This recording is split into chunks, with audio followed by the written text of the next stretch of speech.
Hello and welcome to another episode of A Brief History. Today's episode, Super Mario. Mario! Woohoo! Ready, set, let's go! July 9th, 1981, a new arcade machine arrived in game halls everywhere titled Donkey Kong. Developed by Shigeru Miyamoto and published by Nintendo, Donkey Kong was a smash hit game that literally saved the Nintendo company from dying out. In the game, you lead a tiny carpenter named Jumpman through treacherous obstacle courses in order to save your beloved from a giant ape named Donkey Kong. Sorry that I'm talking so fast, but I've got a lot to cover in a very little amount of time. The game Donkey Kong was very successful and it spawned multiple sequels. Some were very good and some were just...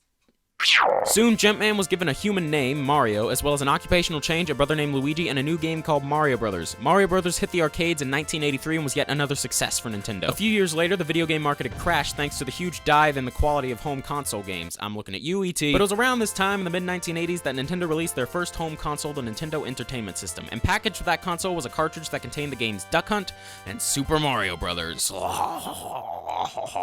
This game was revolutionary, and it single-handedly pulled the entire game industry out of the gutter. It was that good. Following that was the ever-controversial Super Mario Bros. 2. The real Mario 2 was released only in Japan, and the US release was scrapped for being too difficult and being too similar to the first game. So what we got in the US was the Japanese platformer Doki Doki Panic, painted over with Mario colors. However, for the third Mario release, Nintendo went back to the original template, and not only that, they refined it to perfection. In the early 1990s, Nintendo released its second home console, the Super Nintendo, and just as the NES came with Mario, so too did the SNES. Super Mario World was the main SNES launch title, and it was an extremely creative twist on the now classic Mario formula. It was also the first introduction of Yoshi to the Mario series. The early 90s gave us the first ever Mario spin-off games like Super Mario Kart, Super Mario RPG, and Dr. Mario. In the mid to late 90s, Nintendo made the jump to 3D with the N64, and in the grand Nintendo tradition, Mario came along for the ride in the magnificent Super Mario 64, the first ever true 3D Mario game, as well as being the first game in the core Mario series to give Mario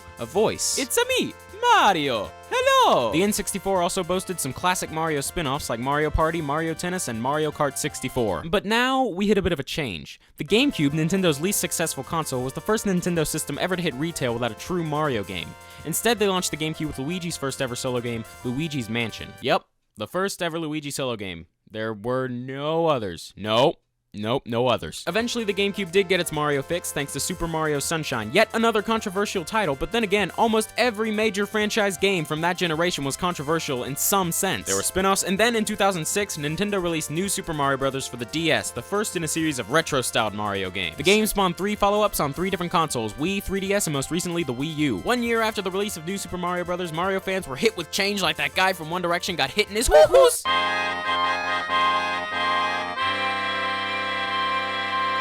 That is just perfect. In 2007, Nintendo released Super Mario Galaxy for the Wii. Galaxy contained a seemingly endless stream of fresh and creative ideas and has been praised as one of Nintendo's best releases to date. And apparently, Nintendo still had some ideas left over because in 2010, Super Mario Galaxy became the first 3D Mario game to get a direct sequel. To this day, Super Mario is still the most recognizable video game character in history. Aside from just the core series, he's appeared in spin-offs, crossovers, cartoons, spin-offs, a movie that most gamers agree never to talk about ever, and of course, spin-offs. Did I mention the spin-offs?